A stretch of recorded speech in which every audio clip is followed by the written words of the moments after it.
रुको रुको, दोनों सहेलियां सुबह सुबह कहाँ जा रही हो?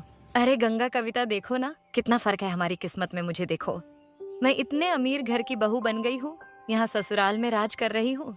तुम दोनों की जिंदगी देख मुझे बहुत दया आती है। सीमा, ये बहुत अच्छी बात है। तुम बहुत अमीर हो गई हो तो तुम्हारी अमीरी तुमको मुबारक। अब हम चलते हैं। सुबह सुबह गंगा और कविता घने जंगल में सैर करने निकली थी। गंगा, अब मैं इस गरीबी की जिंदगी से सच में बहुत परेशान हो गई हूँ। हमारी साथ की सारी सहेलियों की शादी अमीर घर में हो गई है। कविता, मेरी प्यारी सहेली, देखना एक दिन सब ठीक हो जाएगा। हमें दूसरों को देखकर अपनी जिंदगी को बुरा नहीं बोलना चाहिए। हाँ गंगा, तू सही कह रही है। शायद मुझे इतना परेशान नहीं होना चाहिए, पर एक बात है, हमारी जिंदगी में एक सबसे प्यारी चीज है, वो है हमारी दोस्ती। गंगा और कविता जंगल में बतियाती हुई घूम रही थी। इधर गंगा की माँ रेखा उन्हें ढूंढते हुए परेशान हो रही थी। अरे ये दोनों के दोनों कहाँ चले गए? ना गंगा दिख रही है ना कविता। सुबह सुबह इतना सारा काम पड़ा है घर में, और इन दोनों को देखो, पता नहीं कहाँ घूमने निकल गईं। रेखा गुस्से में कविता के घर जाती है। अरे लीलावती, तुमने गंगा और कविता को कहीं देखा क्या? पता नहीं दोनों कहाँ चली गई हैं। कहीं दोनों फिर उसी जंगल में तो नहीं चल गई? नहीं, मैंने उन्हें नहीं देखा। सुबह से मैं भी ढूंढ रही हूँ। घर में इतने काम पड़े हैं और इन्हें बस घूमना ही सूझता है। आने दो आज, मैं तो आज कविता की अच्छी खबर लेती हूँ। रेखा गुस्से में उन्हें ढूंढते ढूंढते जंगल की तरफ जाती है। दोनों सहेलियां एक पेड़ के नीचे आराम से बैठकर बातें कर रही थी। अरे तुम दोनों यहाँ आराम से बैठकर बातें कर रही हो?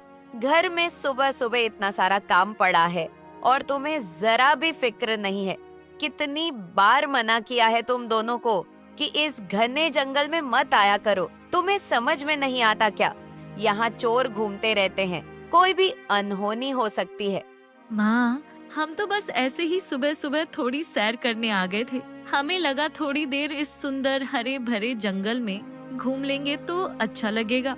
हाँ चाची जी, हम तो बस यूं ही घूम रहे थे, आप चिंता मत करिए। अब हम अभी आपके साथ घर चलते हैं।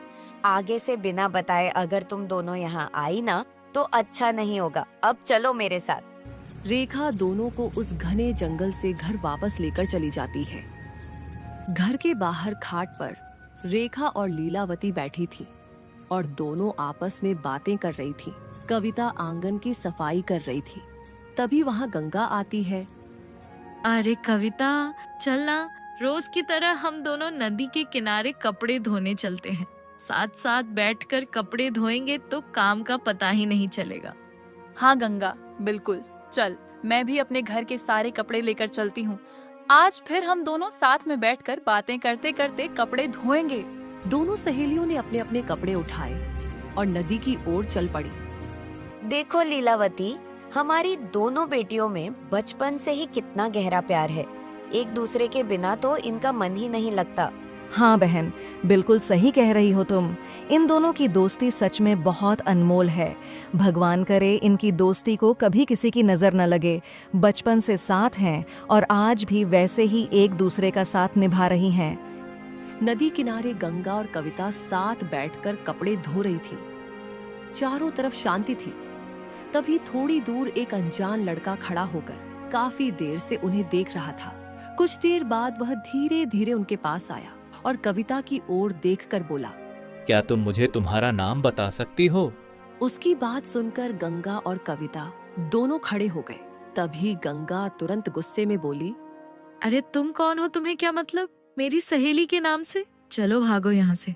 कोई जान ना पहचान, बड़ा आया नाम पूछने वाला। इतना कहकर गंगा और कविता ने अपना सारा सामान उठाया और वहां से जाने लगी। कविता जाते जाते बार बार मुड़कर उस लड़के को देखने लगी और वह लड़का भी उसे देखता ही रह गया। थोड़ी दूर आने के बाद कविता ने गंगा से कहा, गंगा, तुमने उसके साथ ऐसा क्यों किया? बेचारे को कितना बुरा लगा होगा। उसने तो बस मेरा नाम ही पूछा था। अरे कविता, तुम भी ना, माँ ने क्या कहा था याद है ना? इस रास्ते में चोर उचक्के घूमते रहते हैं और तुम्हें एक अजनबी लड़के को अपना नाम बताने की क्या जरूरत है? हाँ गंगा, शायद तुम ठीक ही कह रही हो। चलो घर चलते हैं। उस रात कविता अकेले बैठी। उसी अजनबी के बारे में सोचती रही। उसका चेहरा, उसकी बातें, सब कुछ उसके मन में घूम रहा था। आज तो मुझे नींद ही नहीं आ रही है। पता नहीं कौन था वो अजनबी। ना जाने क्यों उसका चेहरा मेरी आंखों के सामने बार बार आ रहा है। अगले दिन दोनों सहेलियां फिर से उसी नदी किनारे कपड़े धोने पहुंची और आराम से बैठकर अपने अपने कपड़े धो रही थी। उधर दूसरी तरफ वही लड़का अपनी माँ से कह रहा था, बेटा महेश, तू मुझे कहाँ लेकर जा रहा है? माँ, तुम बस चलो मेरे साथ। आज मैं तुम्हें एक बहुत ही सुंदर लड़की से मिलवाता हूँ। उसकी माँ मुस्कुराते हुए उसके साथ चल गई। इस बार वह फिर कविता से बोला, तुम्हारा नाम क्या है? आज गंगा कुछ बोलती उससे पहले ही कविता जल्दी से सामने आके उस लड़के से बोल पड़ी, मेरा नाम कविता है। तुम इस गांव के तो नहीं लगते। तुम कौन हो और तुम्हारा नाम क्या है? मेरा नाम महेश है। हाँ, मैं इस गांव का नहीं हूँ। कुछ ही दिन पहले हम यहाँ रहने आए हैं। तुम इतनी सुंदर हो कविता। तुम्हारे ये नाजुक हाथ ये कपड़े धोने के लिए नहीं बने हैं। तुम्हें ये सब काम नहीं करना चाहिए। देखो, मैं आज अपनी माँ को तुमसे मिलवाने लाया हूँ। बेटी, तुम तो सच में बहुत ही खूबसूरत हो। इस गांव में मैंने तुमसे ज्यादा सुंदर लड़की अभी तक नहीं देखी। ये सब देखकर गंगा को थोड़ा अजीब लगने लगा। उसने मन ही मन सोचा, ये लोग कौन हैं? ये कविता की इतनी तारीफ क्यों कर रहे हैं और अचानक से इतना अपनापन क्यों दिखा रहे हैं? कविता, घर चलो। देखो कितना समय हो गया है। सुबह से निकले थे और अब तो काफी देर हो चुकी है। हमारी माँ ने जरूर परेशान हो रही होंगी, बार बार हमें ढूंढ रही होंगी। चलो अब, नहीं तो फिर डांट भी पड़ेगी। दोनों घर की ओर चल पड़ी, लेकिन आज कविता को वहां से इतनी जल्दी जाने का मन नहीं था। उस रात कविता अपने बिस्तर पर लेटी थी, लेकिन उसकी आंखों में बिल्कुल भी नींद नहीं थी। वह उठकर बैठ जाती है। वो लड़का कितना अलग था सबसे।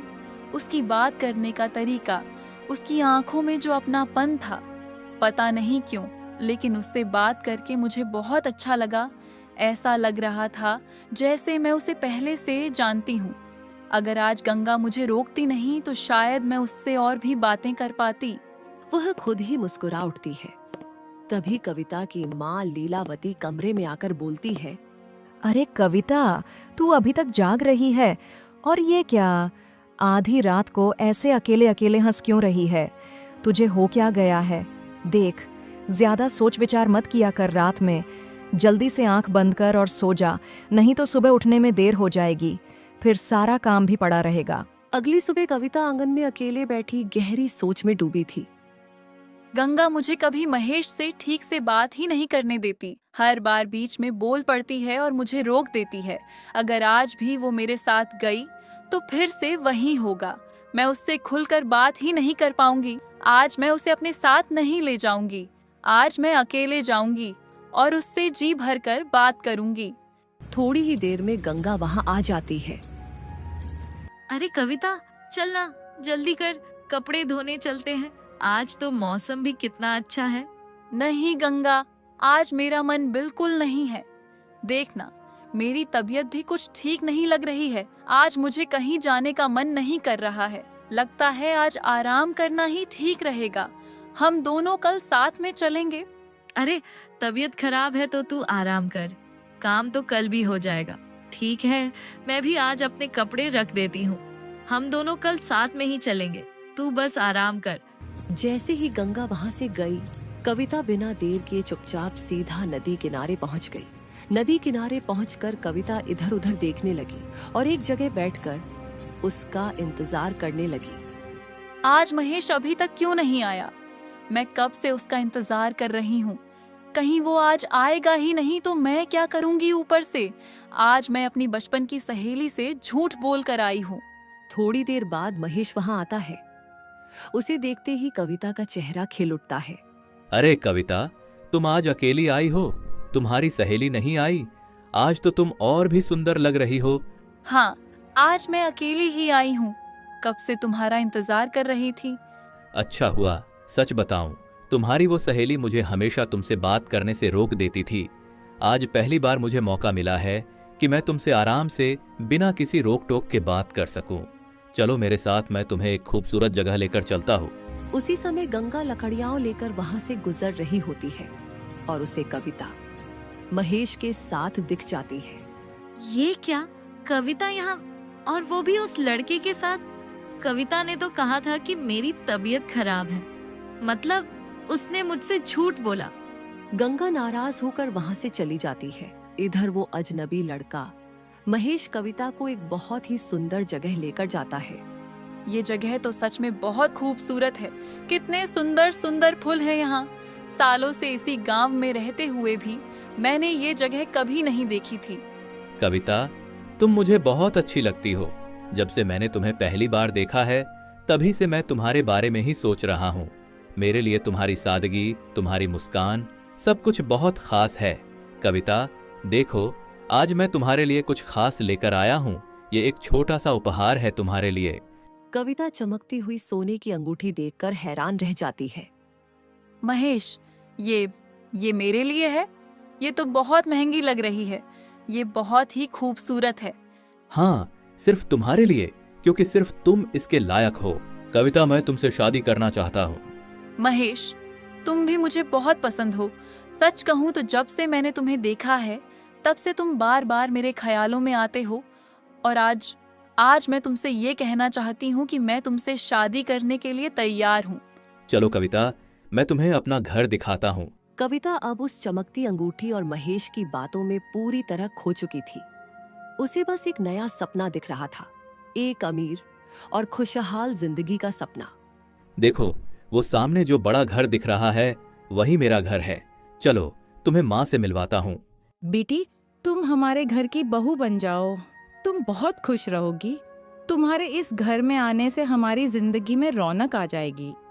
ठीक है माँ जी, मैं भी शादी के लिए तैयार हूँ, लेकिन उससे पहले आप लोगों को मेरे माँ पिताजी से मिलना होगा। नहीं कविता, मैं तुम्हारे घर वालों से नहीं मिल सकता हूँ। मुझे बहुत शर्म आती है और मुझे आज कहीं जाना है। मुझे व्यापार में पैसों की जरूरत है। ठीक है महेश, जैसा तुम्हें ठीक लगे। मुझे भी तुमसे शादी करके इस घर की बहू बनने का बेसब्री से इंतजार है। अब कविता शादी के सपने में खो जाती है। तभी उसी रात को गंगा कविता के घर पहुंचती है। कविता, तुमने मुझसे झूठ क्यों बोला? तुमने कहा था कि तुम्हारी तबीयत खराब है, तुम्हें कहीं जाने का मन नहीं हो रहा था, लेकिन मैंने खुद अपनी आंखों से तुम्हें उस अजनबी लड़के के साथ देखा। नहीं गंगा, मैंने कोई झूठ नहीं बोला। मैं तो नदी के पास में दवा लेने गई थी। तुझे तो पता ही है, दवा की दुकान नदी के किनारे ही है। तभी वो लड़का मुझे अचानक वहां मिल गया था। अगर ये बात है तो ठीक है, तू मेरी बचपन की सहेली है, इसीलिए मैं चाहती हूँ तू किसी अनजान मुसीबत में ना पड़े। वो लड़का और उसकी माँ 2 दिन की ही पहचान में तुझसे बहुत मीठी मीठी बातें कर रहे थे। तू बस थोड़ा संभल कर रहना। गंगा को समझ आ गया था कि कविता उससे झूठ बोल रही है। अगले दिन कविता फिर उस लड़के से बात करने जा रही थी। तभी गंगा ने उसका पीछा किया। कविता, तू यहाँ क्या कर रही है?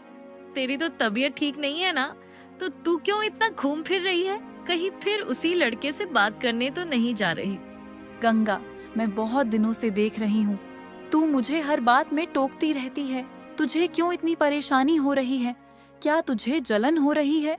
उसने मुझे सुंदर कहा, मुझसे बात की, मुझे पसंद किया, इसलिए तुझे बुरा लग रहा है ना? कविता, तू ये क्या बोल रही है? मैं तेरी बचपन की सहेली हूँ, मुझे तेरी चिंता है, इसलिए मैंने उसे रोका था। हम उसे जानते तक नहीं है, वो अजनबी है। वो अजनबी नहीं है। अब मैं उसे अच्छी तरह से जान चुकी हूँ और अब तुझे मेरी चिंता करने की कोई जरूरत नहीं है, क्योंकि मैं उसी से शादी करूंगी। मैंने उसका घर देखा, वो बहुत अमीर है। उसने मुझे इतनी महंगी अंगूठी दी है। उसकी माँ भी मुझे बहुत पसंद करती है। मैं उसके साथ बहुत खुश रहूंगी। मुझे माफ कर दे मेरी सहेली, अगर मैंने तेरा दिल दुखाया हो तो मैं बस यही चाहती हूँ तू हमेशा खुश रहे। 2 दिन के पहचान में इतनी जल्दी किसी पर भी भरोसा करना ठीक नहीं है।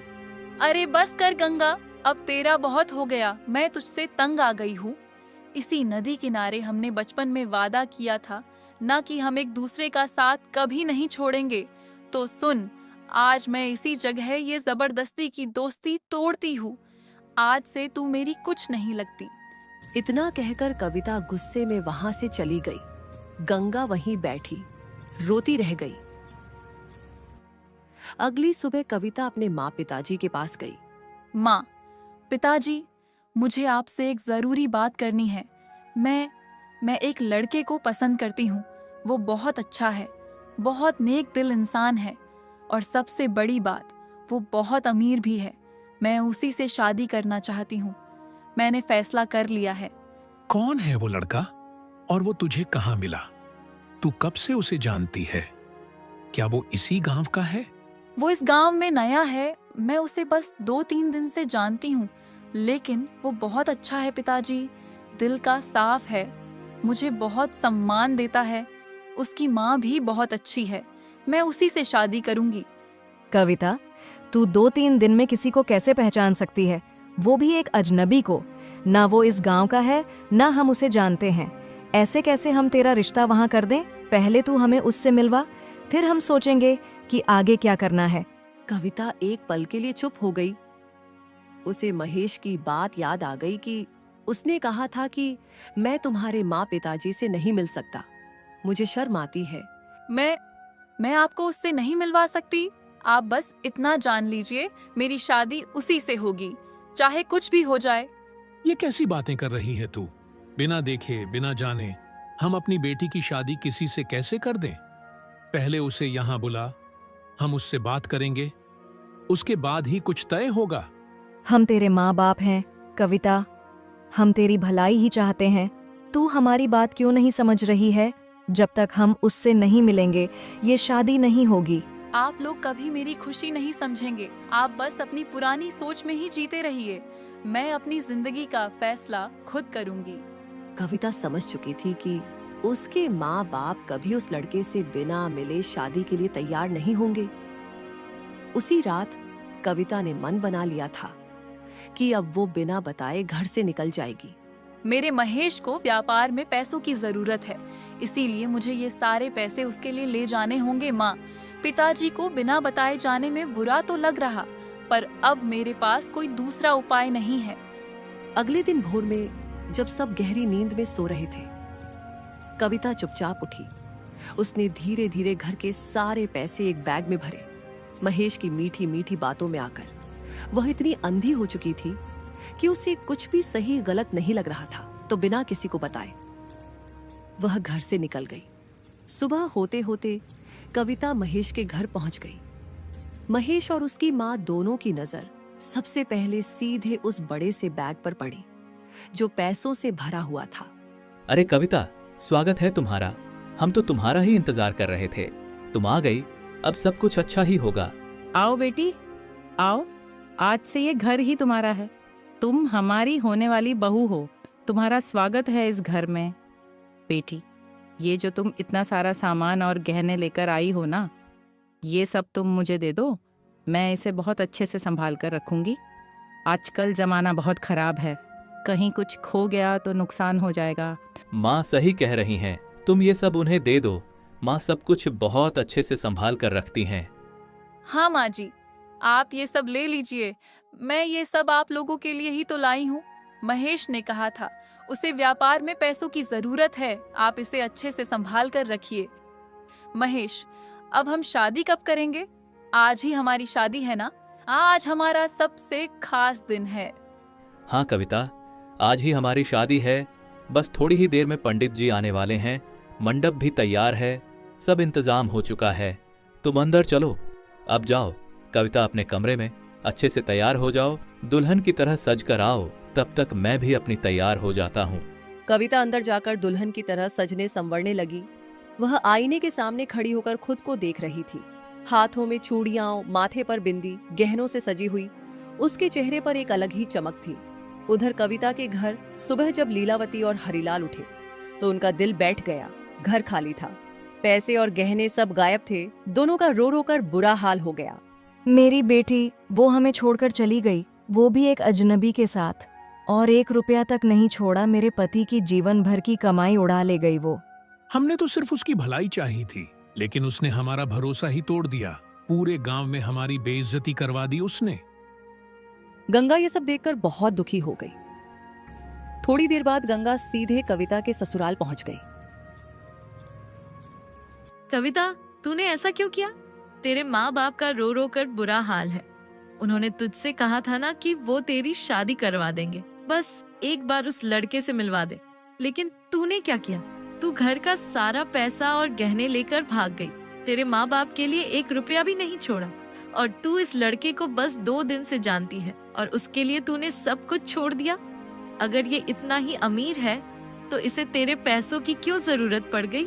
अरे, अभी मेरी शादी होने वाली है और तू मुंह उठाकर यहाँ आ गई मुझसे लड़ने। चल, निकल यहाँ से।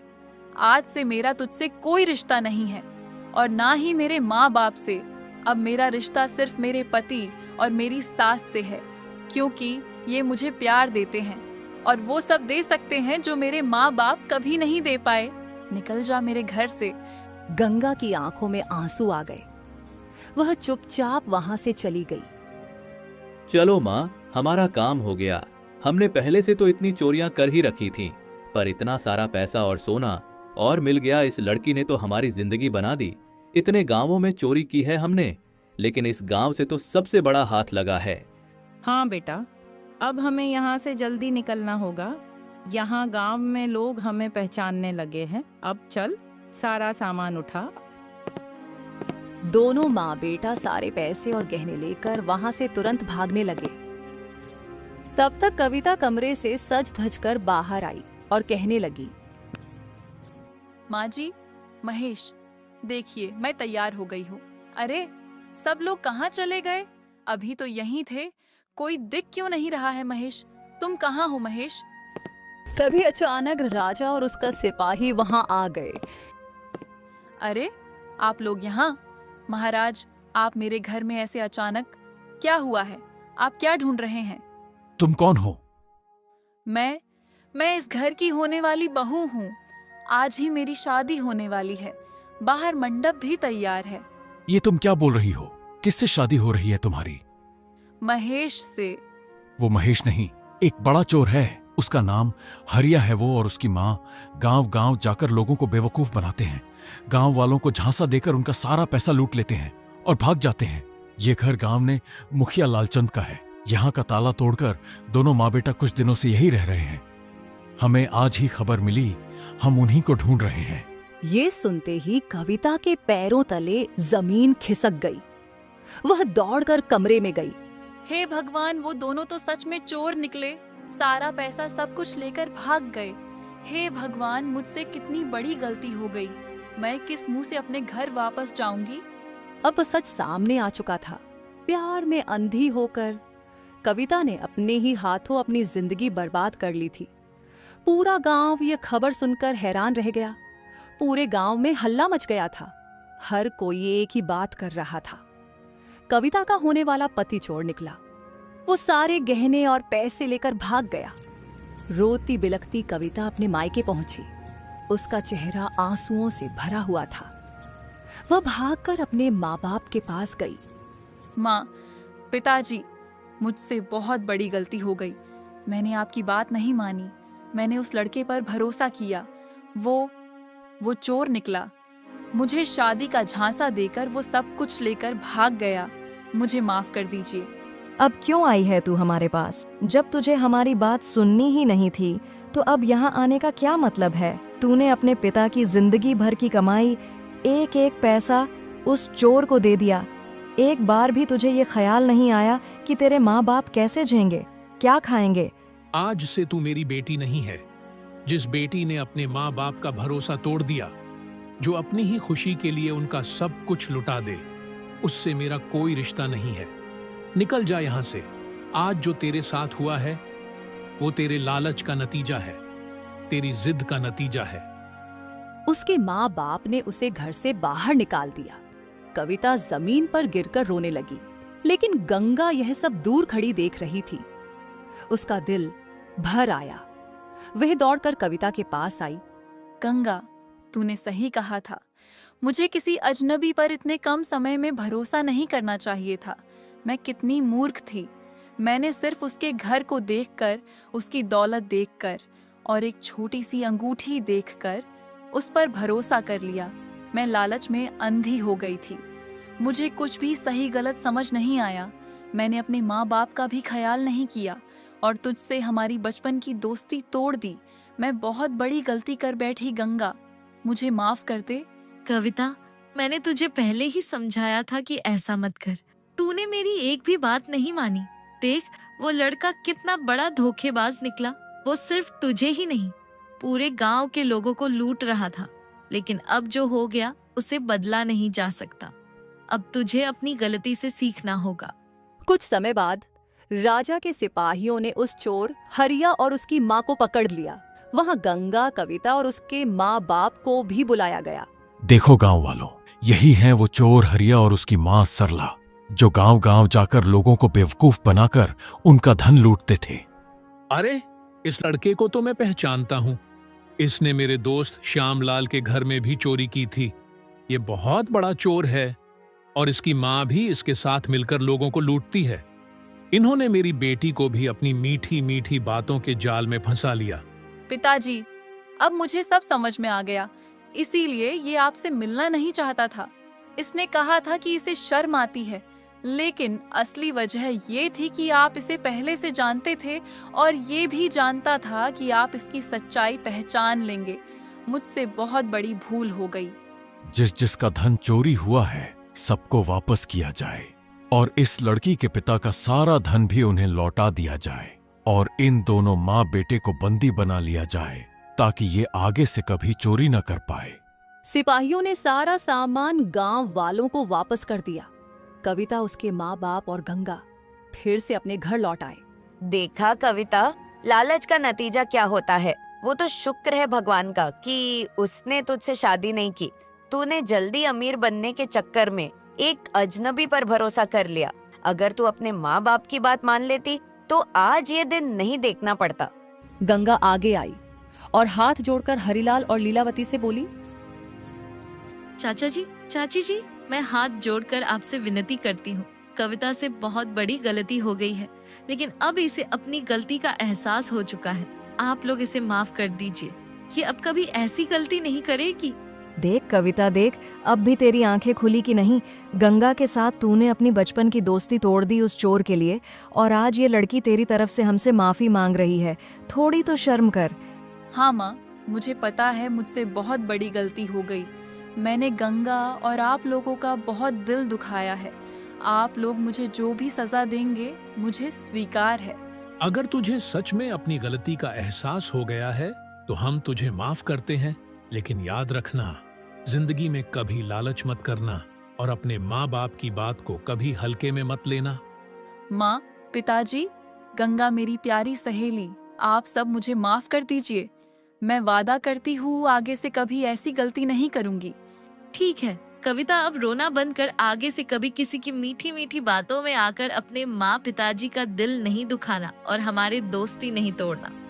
गंगा और कविता की दोस्ती फिर से पहले जैसी हो गई और कविता को अपनी गलती का एहसास हो गया।